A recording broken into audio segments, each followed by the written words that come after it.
All right. Hello. Welcome to another episode of the Launch Notes podcast. I'm Blake from Launch Notes. Really thrilled to be joined today by Adam Dahlgren. Adam is Senior Vice President of Product at Allstacks. He's got a deep set of experiences across product orgs. Really excited for this one. Adam, welcome to the Launch Notes podcast. Thanks a lot for being here. Blake, hey, listeners, watchers, whatever we call them. Friends all around. Hi, everybody who cares or doesn't care. Yeah. To be with you. Thanks for making the time. Thank you. Yeah. No, pleasure's all ours. Thanks for being with us today. And then, maybe we can start with a quick kind of tour of your journey into products. How did you get into this line of work in the first place? And obviously, it's super exciting your role that you're in now, and maybe a little bit on how you kind of wound up in the spot you're in now. Yeah, I was sort of saved from the path of going to law school-ish, by technology. And I had a interesting little curveball that for me that happened out of college. I went to school in DC. I went to American. I was sort of going to do the, interdisciplinary, broad-based, not just political science, but like set up to go to law school type undergrad. Mine was a little bit, it was kind of tailored toward economics and government. Those were the emphasis that I put in my degree. And yep, there's straight line. Let's probably go into the legal world. And as I was wrapping up school, I had someone who was like, hey, you're media trained, you're moderate, and you maybe would think it'd be cool to like work on the McCain campaign for a little while. This was like before. Yeah, this was like before he was even the candidate. This was December of 2007. Yeah. And I was like, that sounds cool. And I was figuring that would just be a really useful internship. And okay, I'll do that. And then I'll probably still just graduate and go to law school.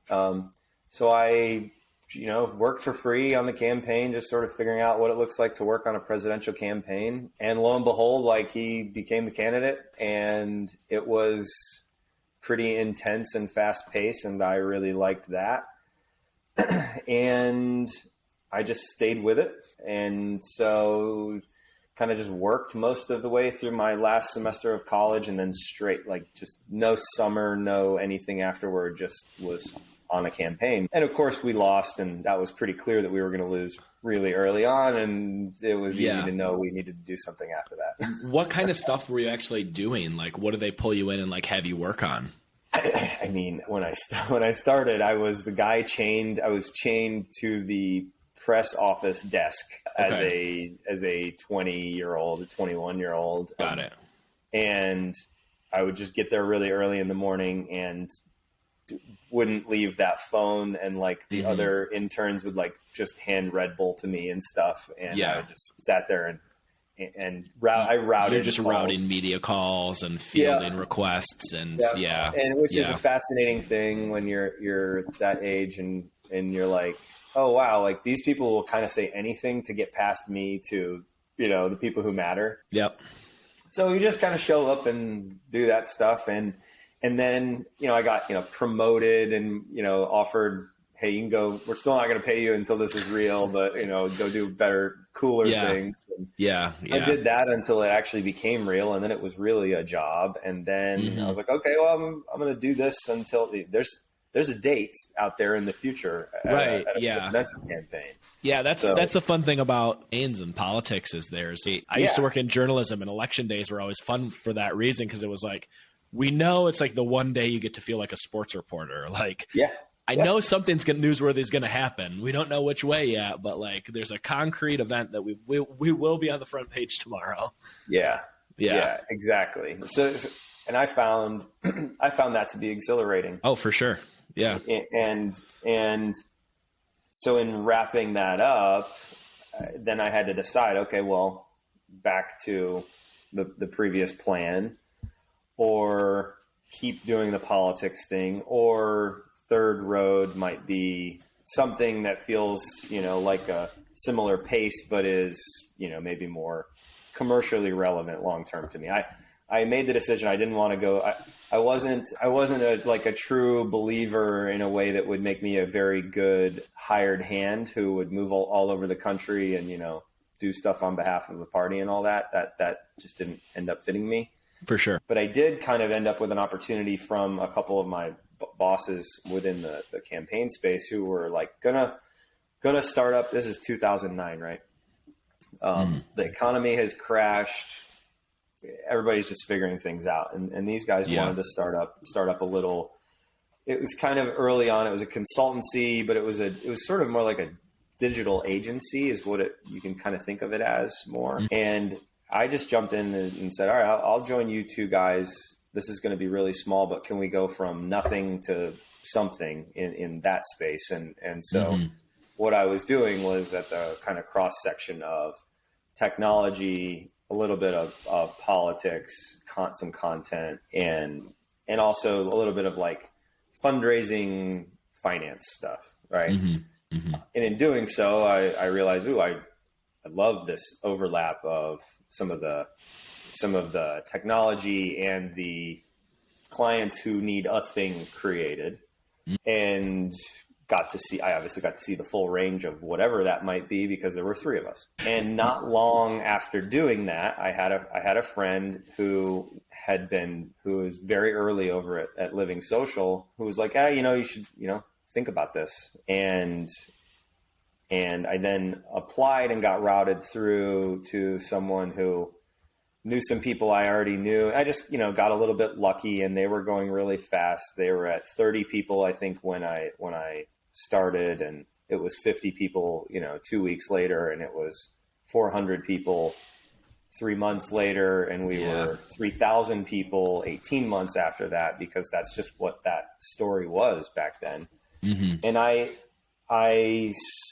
took a role that was more like market launches, a lot of the West Coast, and then travel product market launches, and did that and was okay at it, but sort of knew my proclivity was toward the product realm, toward that intersection of customer needs and technology solutions. So I basically just hung around people who were doing that. If you're at a company that is growing as fast as Living Social was back then, you kind of show up and stick your nose in stuff, and people like you. They'll ask you to do more things. Yeah. And it ended up with me being pretty involved in building out the travel line, the travel product, helping get that spooled up and off the ground. And through all of that, I got closer and closer with the people who would end up building the international team, and they needed product and operations people for that. And that was where I then, to me, where I actually really took off. Yeah. Very, very cool. I love the stick your nose in stuff point you make there. And that's like it's funny, but it's a good way of putting it. And it's like, I think back to some of the companies I've worked at, especially ones that have had that kind of like, working at Atlassian that similarly had a rocket ship trajectory. Yeah. Some of the people, I was there, they were already a public company, several thousand people, but a lot of the, sort of executives and like kind of OGs in the room, I had deep respect for. A lot of these, women and men who had just like a really cool career path, because you could tell that they were just like open to doing different things and people liked working with them. So it'd be like, oh yeah, there's, Cam, who's the chief revenue officer right now. But, 2 years ago he was doing this, and 3 years before that he was leading this other division. And it's just like, on paper, it might not make sense, but like you meet those people and it's like, oh, I get it. Like people like working with you. You're open-minded. Like you come into new things with energy, and that kind of path unfolds for you. That's like really cool. That's it's sounds like simple advice, but like it can kind of do great things for people, especially on the product side.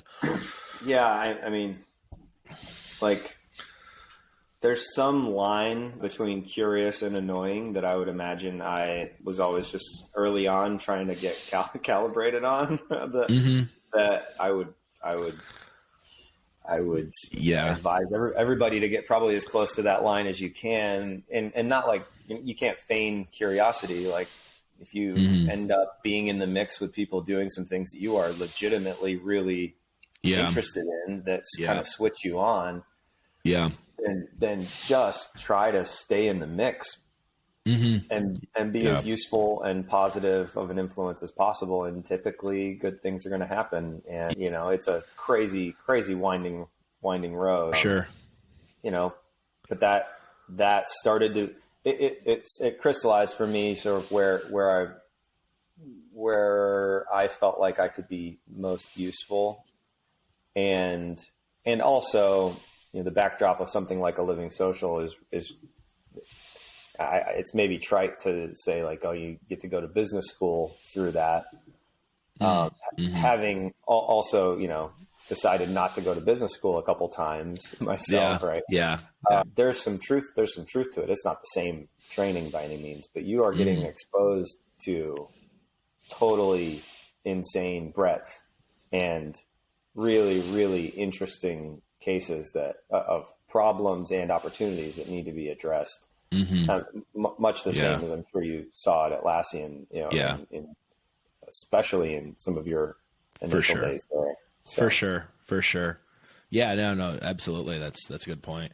I also love, I mean, it's a really cool, like, I love the kind of political origin story there and like the kind of trial by fire with that election, especially like into the world of technology. Like, you know, people, I really vividly remember that entire election, and it's like maybe people a little younger than us who weren't as around for it might not realize this or know this, but like that was like, that felt like that was like the first big election where it was like the internet and social media especially is this like major factor here. It is like a major part of this. And it was like such a part of the conversation and the story and like everything. Unlike, obviously the internet had been around, you know, like in previous presidential elections, but like that was the one where it felt like it was like, this is like a real, you know, significant factor here. And it was just like a super exciting time for politics and technology at the same time there, felt like. Yeah, it was, I mean, I was so young and naive and just like,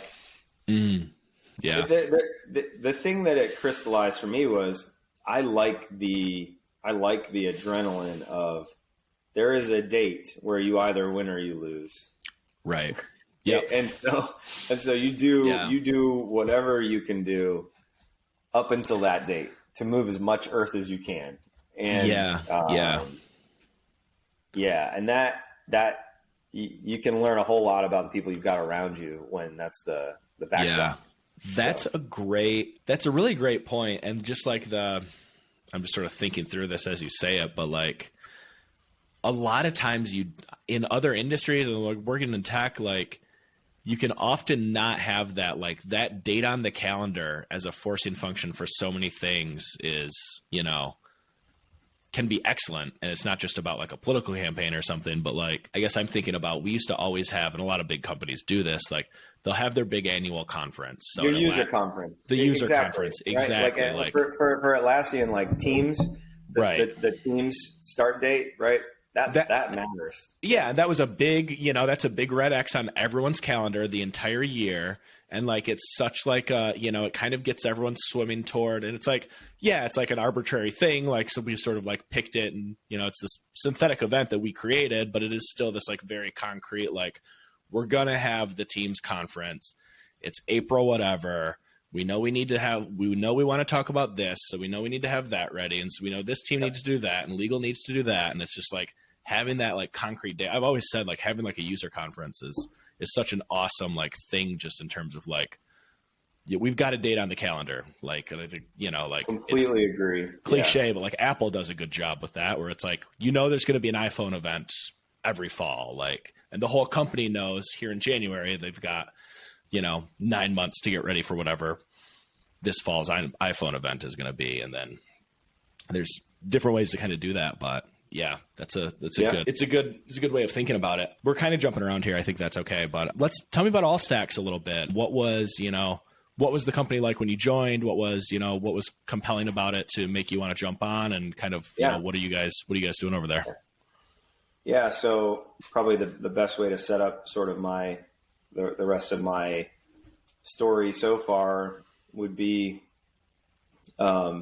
after sort of the Living Social peak and then coming down from the peak, I ended up like it was called the red team at Living Social. The CFO picked whatever 6 or 8 of us, and we went down into the bank vault. Nice. It was the boardroom, in headquarters, and some of the work we had to do was just like, what are we gonna sell off? What are we gonna shut down? Right? That this was, how do we make sure that we can shore this thing up to keep existing? And you go through that and you realize, time's probably starting to wind down here, which is okay. It was at right around 4 years. And I made a pretty big pivot from the high scale B2C, product world to niche data company here in Austin. Had just been funded by Austin Ventures in that first round. That was end of 13, early 14, and sort of joined as the head of product there. That was called Run Title. That was in the energy space, and did that for 4 years. And that was like, how do you go to a small thing that is really just getting its feet under itself and make it, an actual, operating product and company. Did that for 4 years, and then upon leaving there, I was doing the consulting thing, and I was doing the teaching with General Assembly, and I was going into these big Fortune 100 companies who needed a lot of help. I mean, we'd be trying to reorient them on kind of core product principles a lot of the time, when you could see that they'd been led astray by big consulting firms and, plenty of expensive hired help. And in those moments, I'd think, well, why don't we have any way to just sort of benchmark where we are right now and then know what kind of an impact we're making, right? Holistically, can I help this software team become a better software team, right? That was the kernel to me for what I wanted, what in my mind would become Allstacks in terms of me joining those founders and getting something off the ground. I was thinking, maybe I want to start something like this. And I was complaining about the problem to an investor friend of mine who said, whoa, heard you say this a couple times now. There are a couple guys who are about to graduate from Techstars in Austin. They're going to go back to Raleigh. They've been brought to Raleigh by brought to Austin from Raleigh by Techstars. They're going to leave. You need to meet these guys. They're leaving in 72 hours or 48 hours or something like that. Yeah. And that was Hirsch and Jeremy, the founders of Allstacks. Super nascent. They had just come through that program and were getting it off the ground. And I said, these guys have kind of built they'd at least built the connections, right? And the initial, alpha type product to try this stuff. So I said, let's do this. It took a little longer than that, but through some back and forth, figured out, we can make this thing happen. And that was summertime 2018, I guess, at this point. Nice. And from there, it was honestly, Jeremy was writing code, and Hirsch and I were out there demoing the hell out of the thing for what we had, and just trying to get into every single conversation. I mean, you can teach. I've taught discovery. I've gone through this. Yeah. It was kind of cool coming out of a period of a year where I had been like sort of coaching, teaching, consulting on that topic a lot, and then I spent like 9 months in discovery. Nice. We talked to everybody who would listen, and then we just progressively earned enough insight to figure out what mattered to what we thought might be our aspirational buyer, and then started to match things up with what we had and what we didn't have and what those people wanted, and did enough to then put together the right amount of funding to then have a team. And then iterated for quite a while. So then by 2020, we were sort of stable and then ready to really sell. And then the pandemic hit and the pandemic led us to know that we weren't going to sell to startups and we needed to go up market. And that was kind of lucky actually for us because we needed to go up market and all these things. Yeah. But yeah, it all locked into place in hindsight, and in the moment it all seemed completely insane, right? Like, of course I found out that we were having our first child, stopping doing the consulting thing and, just a really cushy circumstance to then, we're going to have a baby. I found out 3 weeks after I signed that offer letter, right? Like, it's going to get extra real, work for nothing, So that's how it all... You kind of jumped out of the ivory tower with both feet, and it's like no more teaching and consulting. Like we're gonna be on the ground, giving demos, talking to customers. Yeah, and there are like 3 of us, or there are 5 of us total, and we'll see if we can we stay alive, right? And that's super exciting. Plenty of times. Yeah, super exciting though. I mean, I think there's a good lesson in there around like. And this has kind of been a theme, like a couple of these conversations I've had. I've noticed people, and you might not always have the opportunity earlier in your career, but folks kind of grow into this. It sounds like you have, which is like you kind of knew the problem space you wanted to work in. Yeah. And I've seen that before where it's like, I'm not just going for, whatever company, is going to pay me the most or seem the coolest or have the best comp package or whatever today. It's really about like, there's a specific area that I have a passion, proclivity for, aptitude for, and I know like that's going to kind of focus my search. I think that's such a great lesson because like that's just going to be like a really good foundation for, years and years of hard work and, often like misery and struggle, but it's like you're at least working on the thing that you decided was important and wanted to go into. Yep. Even if it's not founding a company, I think I've noticed smart people do that, and I think it pays off. For me as well. Like the previous few companies ago now, right at Run Title, the reason I reached out to those guys and ended up joining on was I was like I got some exposure to the title business, right, in the oil and gas space through my in-laws. And I was like, whoa, like this is happening. How? I mean, this is really fascinating. Why isn't anybody doing anything about this? Like maybe I need to start something for this. And so that same thing, like it was interesting enough that I actually said out loud to people, I don't know. I'm kind of churning on this concept. Maybe I want to do something about that. It turns out that if something clicks in for you like that, you should probably scratch that itch a little bit, right? You should run that down. And it's okay also it's okay to not stay on exactly the same track so long as you end up with the thing that is like stimulating enough for you to really go hard at it. Right. Right. And you also, it's interesting too. Like you did something smart, which is like, go out and talk to people about that. If you have that itch or you see a problem or, you wonder why something's done a certain way, like a lot of people just like, I'm going to keep that like my own little secret. Right. But you like actively, it sounds like you were talking to people, who are out in the startup community, and it's like going to be able to uncover like, hey, like this team over here is actually 8 months down the road with that very thing. Like maybe you want to link up with them instead of trying to bang your head on the wall competing with them or something. Yeah. And for me, so far, what's worked out for me really well is the circumstances around me and my skill set, where I was coming from, were that I wasn't like the insider expert on these topics. I stumbled upon these concepts and thought, whoa, you know what? I know enough about this and am really interested in getting into it that I want to stick my nose in it more deeply.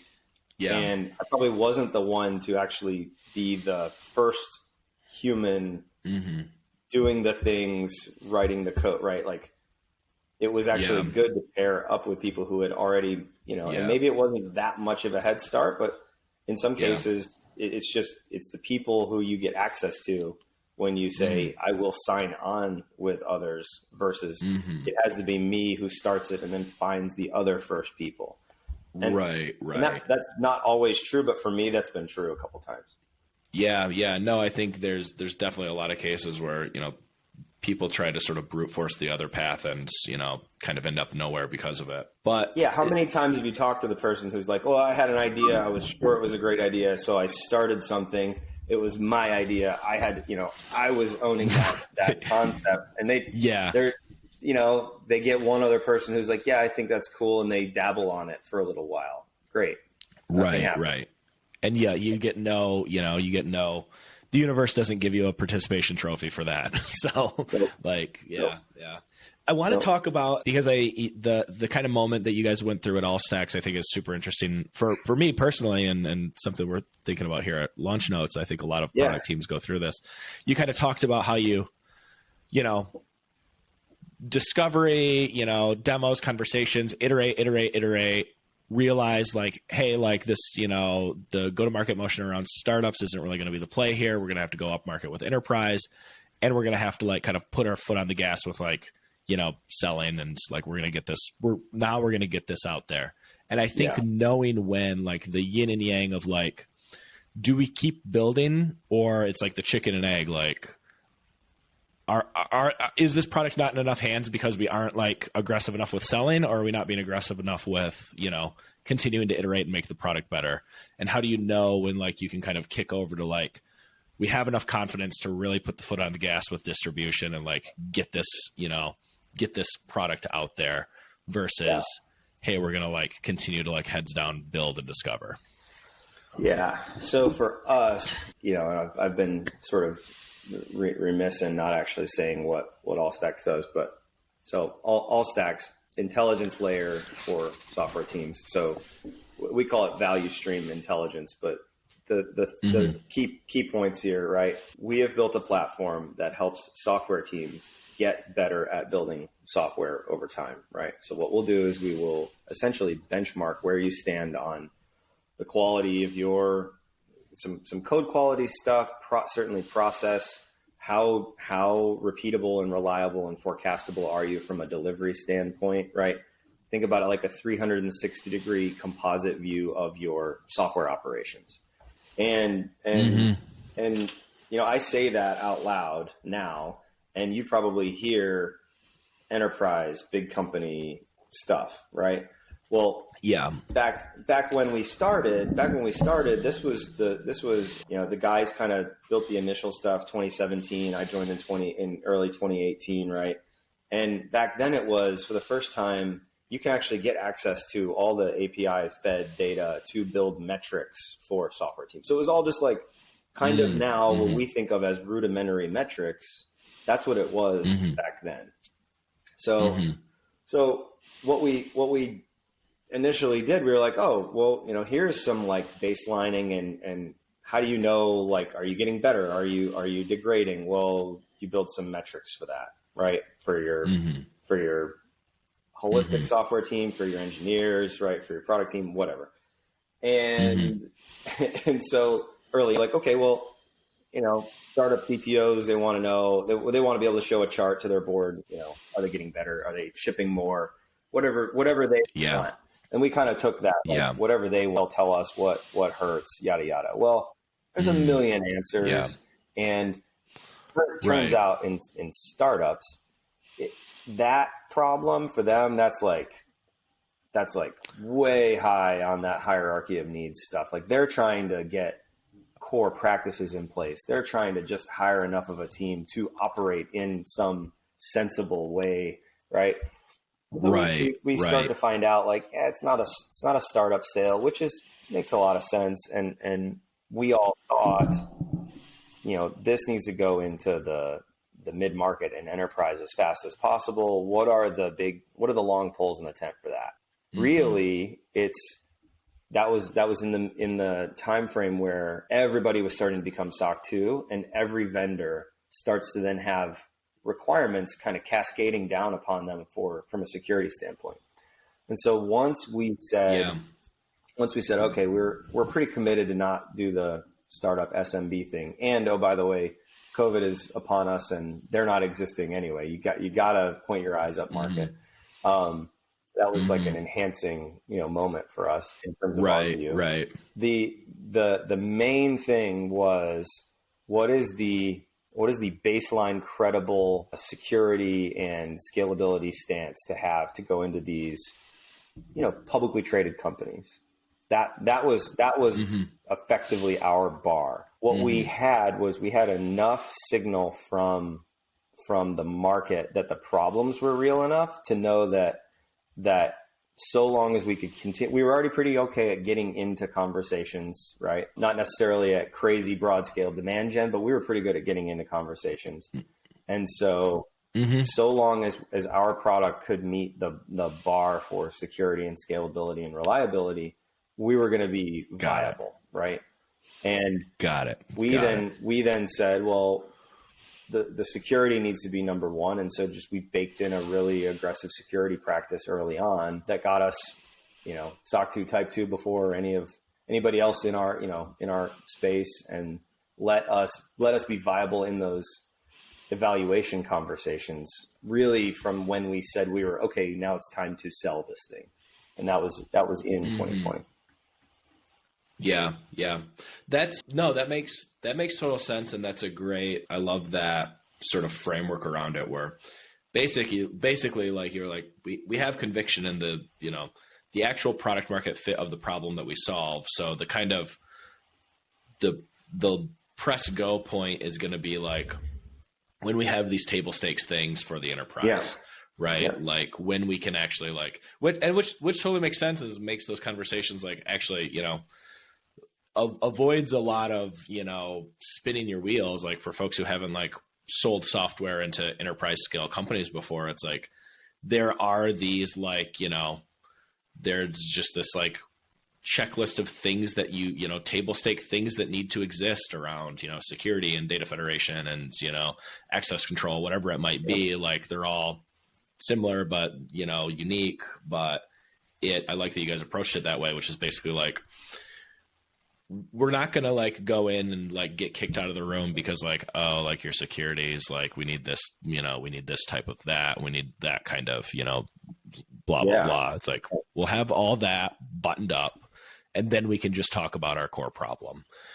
And I've been in a lot of enterprise sales conversations where it's oh, here we go monkeying around with another privacy conversation. It's I get it. That stuff's hard. And a lot of that is technically hard stuff, annoying stuff to have to build and takes time and resources and all of that. But it's man, the amount of wheel spinning that happens around something that isn't even critical, isn't even a part of your product, is just what's the, legal has a question about this security for, user access on this type of user tier or whatever. And think about here this. We go again. If our job is to maximize what we can learn, right? What learning is existing in the toil of the back and forth on these security and access conversations? Because there are industry standards, right, that CISOs demand. And once you understand that, what it really does kind of become, you find yourself sitting there going, whoa, this is a waste of my time to even talk about this, because I just know the answers already. And once you find yourself actually knowing the answer before you even need to ask the question, you kind of need to make decisions to start working on that. Right? Yeah. And it's a good point. You're not at that point, you're not even learning anything about your product or problem. You're learning about, user privacy or, you're learning about what's the Europe one anyway. Yeah. It's GDPR. Yeah, exactly. Instead of, instead of the actual thing your product does. Yep. Yeah. So we got past that. I could talk. Yeah. Cool. You guys got past that. What's the kind of horizon look like now, or what's as you kind of charged into these conversations and more of the kind of upmarket motion? What are you kind of learning, and what's the kind of future of the product org for you looking like? Yeah, it's exciting now to have enough of those, what used to be the aspirational ICP customers that are now just these are our people, right? Yeah. Who are engaged, and when you go to them and say, conceptually, we're thinking about this thing in this way, what do you think? Let me show you, what we're building toward. And you can actually get, one of the beautiful things of building software for software leaders is, my goodness, do you get high quality feedback, right? For sure. You get this, right? It's double-edged sword, because there can be. Yeah, no, I was gonna say sometimes to your own dismay is like, okay, you have to pair it. You better pair it with world-class support. Your customer support needs to be people, and we are. I'm very thankful that we have the backbone that we have in that realm with the people we've got to understand who it is on the other end of the Slack message who's asking us for something. But you can learn a lot really fast when you're kind of tailored into our market. These VPs of engineering and their direct reports and their program management counterparts and the executive leadership of these teams, they've built careers doing a lot of what I'm doing now. And if you can make any connection with them whatsoever, it's a treasure trove, on the learning side. So for us, we spent a lot of time, iterating through basically this kind of core concept of what if I asserted that just the metrics, right, were vitamins, that they were.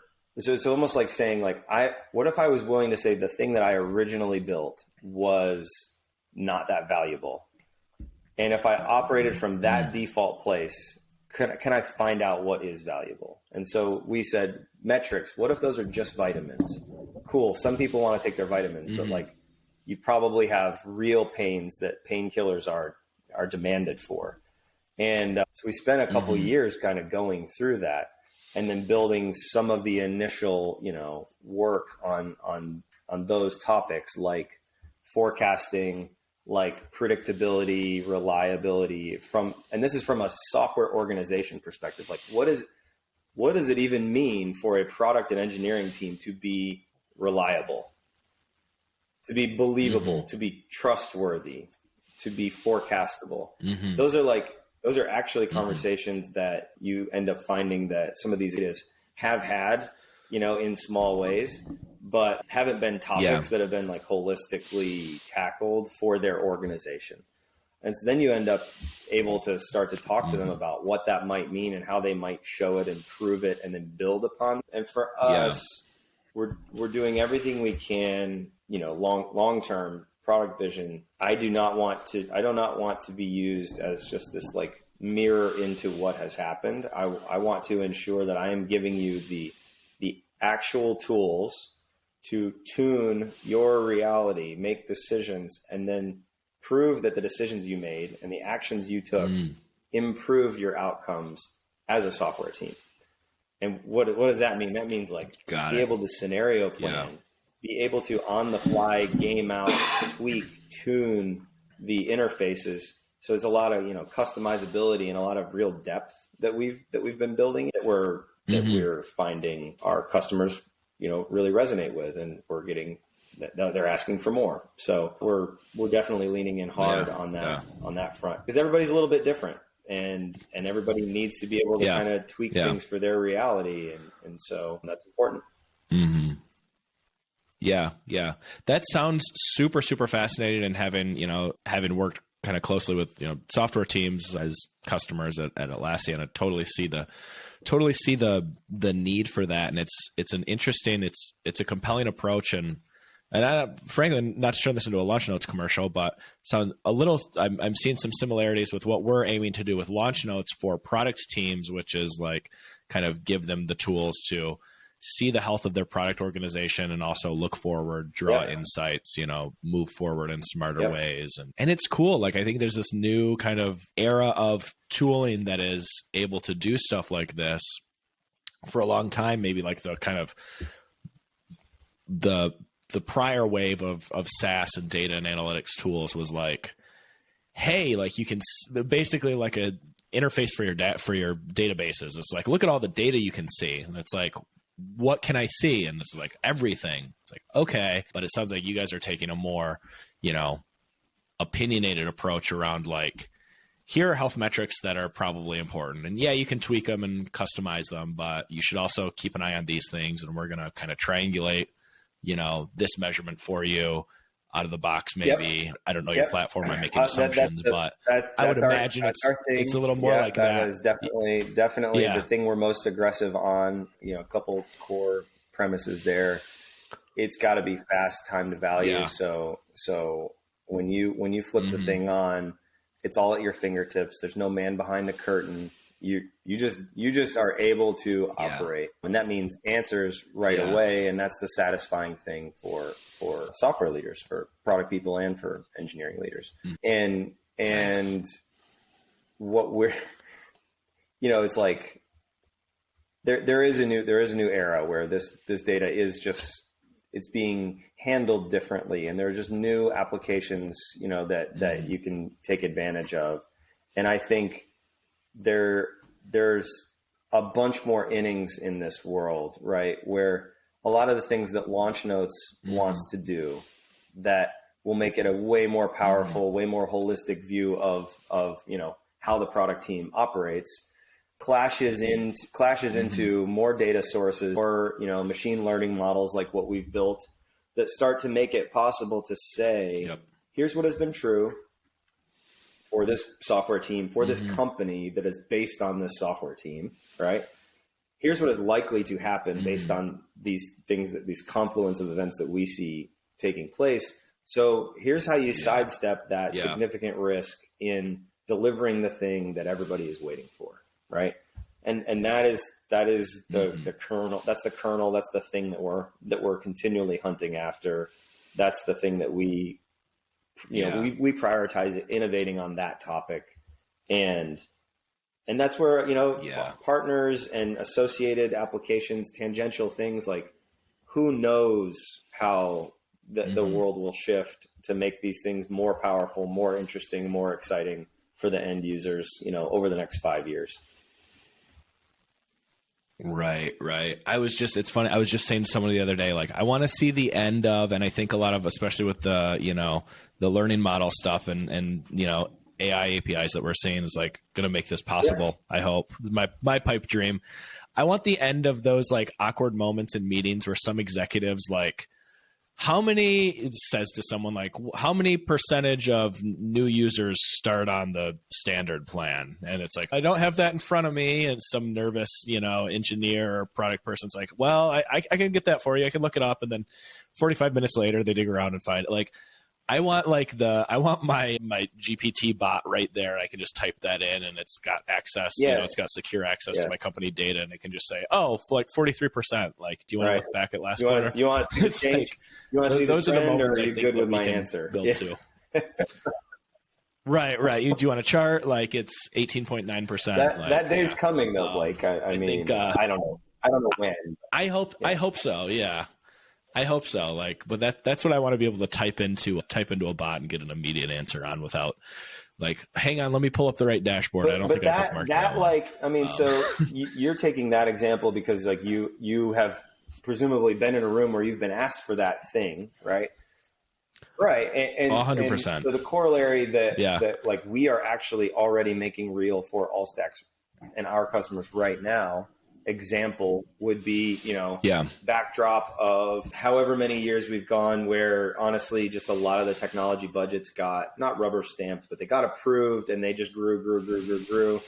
We have a down market. You have a whole lot of executive teams and boards saying we're rationalizing cost. We want to look into all these things. And now you get that pretty sharp from a CFO or a CEO that's like basically, hey, CTO or VP engineering or chief product officer, we've grown that team threefold in the last 5 years. Costs have gone like this. Can you show me what's come from it, right? And literally now with Allstacks, like you might have chosen your own custom way to tag your data in whatever core systems you care about, and a lot of it happens in Jira. And what you can say is like, well, yeah, let me pull up the visual, and I on the fly can tune that to show you here's throughput by these bins, here's investment category, here's headcount, working towards certain deliverables. Here are the actual deliverable outcomes. These are things that are available to you out of the box, completely customizable on the fly. If that's the kind of answer you need to bring. So like, it's not yet like it's 5 layers away from a Chat GPT type thing. But the point is now that the data has actually been brought to bear, and you can do more on top of that now. Yeah. No, that makes total sense. And I'm also beginning to see why. I think Atlassian Ventures, which also participated in our Series A, did the same with Allstacks. It's becoming very clear. These things do kind of become a little obvious, I guess. We're thrilled certainly to have them. To have them participating just like they did with y'all. And no, they're great partners, and you guys are in a really, really great, just sort of like that wheelhouse of product development and, engineering teams. There's a lot of value to still deliver to them. So that's awesome. I'm excited to hear about all that. We'll have to, I'll let folks know on the team here about Allstacks, because it might be, we're on the smaller side still, but we might want to check that out even. So, well, Adam, I think we could talk about this all day. I could certainly talk about these topics all day, but unfortunately we'll wrap up here, and I'll let you get back to your day job over there. You've got plenty to do. You, that sounds really like, but if folks want to say hi, connect, anything like that, what's the best way to do that? Shoot me an email. It's adam.dahlgren@allstacks.com. Hit me up on LinkedIn. We'll make sure you get the URL for that. I'm pretty good about following up with folks, and really, really appreciate the time and attention, and just nice to talk with you. Yeah. Likewise, pleasure's all ours, and best of luck with everything at Allstacks, and thanks so much for the time today, Adam. Appreciate it.